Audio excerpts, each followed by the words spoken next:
Nationwide, as well as here in the Commonwealth, there is a critical shortage of poll workers as we near Election Day. That's right, Barbara. And the main reason, poll workers are usually older and at risk for COVID-19. Tonight, News 3 reporter Chelsea Donovan talked to two millennials working to do their part in the process. Voting no doubt will look different on November 3rd in the Commonwealth. More masks, more plexiglass, and more social distancing. But perhaps a decline in dedicated poll workers involved in the democratic process. So we're seeing a shortage of poll workers across our state. We need to make up for that shortfall. That call to action prompted 28-year-old Norfolk resident Amy Joaquim to get involved. We are used to relying on our older population and people who are retired to staff the polls, but they're also the population that's most at risk for severe effects of COVID-19.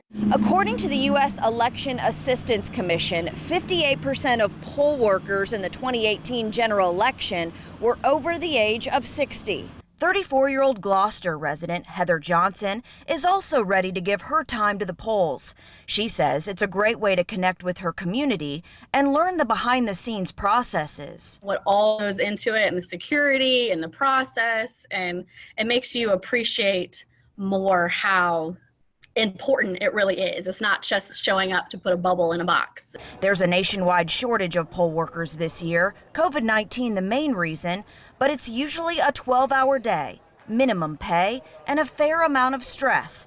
That means it's simply hard to attract new workers. I learned so much about voting, about elections, our voting regulations, and I've been able to take that knowledge and then be a resource for my friends, my coworkers, my community. Millennials doing their part this year to fill in the gap.